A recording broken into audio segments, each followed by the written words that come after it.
Now onto the surfboard logo, which I was looking forward to colouring so I could colour each different half a different colour. So I'm going to reduce this, and I'm going to take 2 copies using Shift and Alt, left mouse button with a drag, and direct selection tool I'm going to use to colour that red. Just going to turn the cyan up a bit to get it off the default colour, although I do want to keep it a bright red. And for the next colour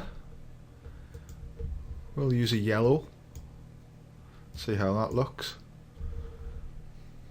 This shape is meant to represent a sand dune or a little mound of sand, depending on which way you look at it. So I'd want to match this to the surfboard. The text we could keep black, but we'll reduce it down to a grey because the black is overbearing compared to the yellow and the red. So using the slider and the colour panel, we'll take that down to 90, see how that looks. That looks quite good. We'll move on to the next. So the surfboard could be a blue.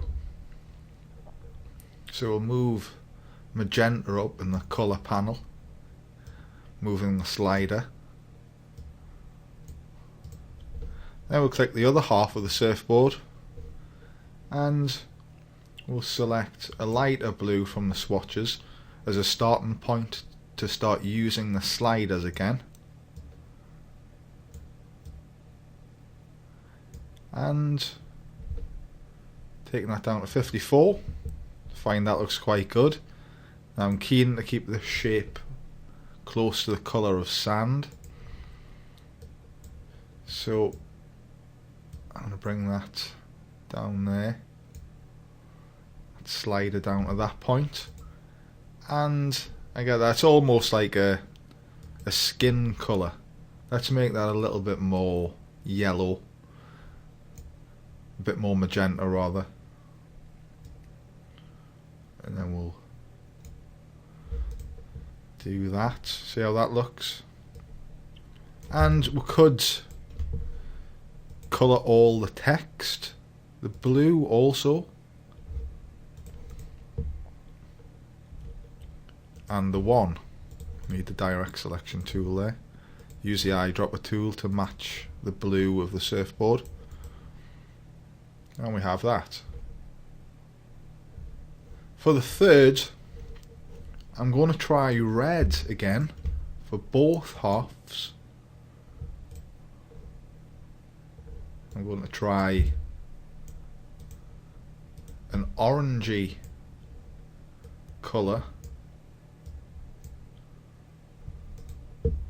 which you can see clashes immediately against the red.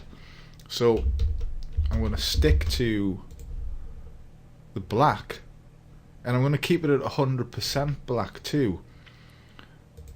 What I'm going to do now is increase this red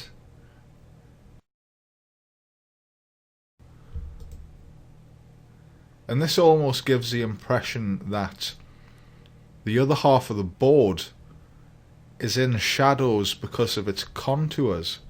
So we have 2 shades of the red to give this impression, and I think this works quite well. However, I'm also liking the 2 shades here, red and yellow. I think I'll make another copy to start refining. However, I'm also liking the 2 colours of the surfboard of the first logo. To refine further, we'll drag down 3 by highlighting all, Shift Alt left mouse button, and I want to try some blue text with this option down here.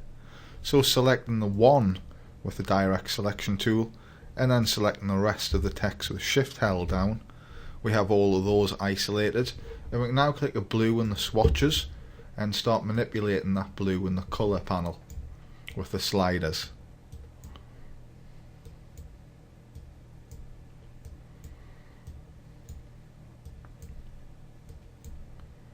and we'll click there. I think that works quite well. So on to the next. We'll try some different colours. Perhaps a grey for the surfboard, but I don't think this is going to be too appealing.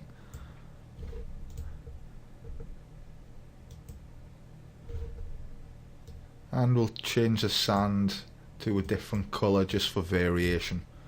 We'll select yellow from the swatches to begin.